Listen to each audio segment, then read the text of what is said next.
Naman yung masasabi mo sa Ayun, sobrang performance. nag-enjoy ako sa online.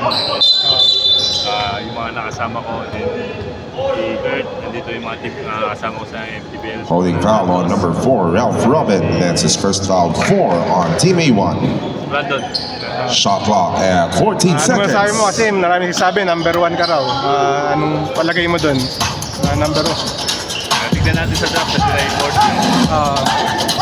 I-prepare ko yung sarili ko na Traveling. hindi ako kung tatapusin ko yung MTBL o lalaro na ako sa itong draft na sabihin.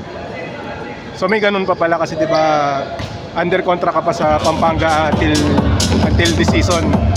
So may chance na hindi ka pa makalaro sa kung saan man pipili sa'yo.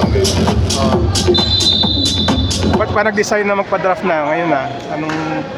Ba't mo napag-desisyon na mag-apply ka na Holding foul on number 2, Ton Edwin. That's his first foul, 2 on Team A2. Sinabi ko last year kasi hindi pa ako healthy last year kasi hindi ako masyadong nakapaglaro sa overseas.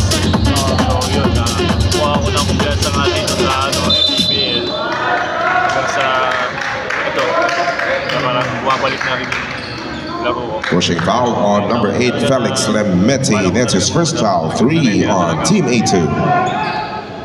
Well then, parang 2 years ago dapat papasok ka na rin, diba? But yun nga, nag-BG ka.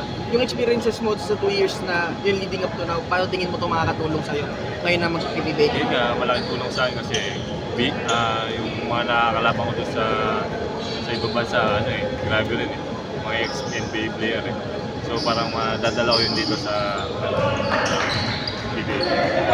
Ngayon nabanggit kayo kanina na parang pinag-isipan mo pa kung maglalaro mo kasi hindi kung itutuloy mo pa or kung gano'n.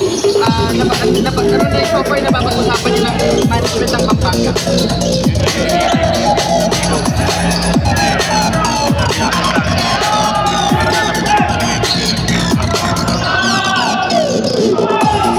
Maldi, ganda na nilalaro mo sa MPBL Gaano kalaking tulong yun na sa paghahanda mo sa PBA? Kasi parang double-double ka lagi halos sa MPBL Sobrang laking tulong kasi MPBL, doon ko kinukuha yung kumpiyansa ko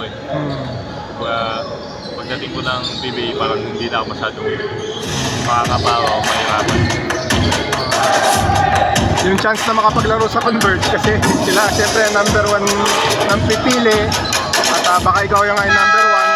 Ano masasabi mo dun sa At the end of the first quarter, the score is 18-13 in favor of Team A1. Once again, the 49th season PBA Draft Combine is co-presented by Arena Plus and Daily Fantasy.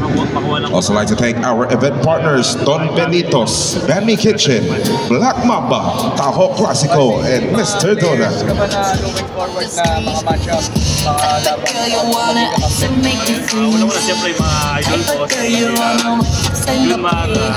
Albasan, yung Pampanga kasi Both my body and my bank account could figure. Thinking about me, but there's nothing to consider. If I let you in my circle, you a winner.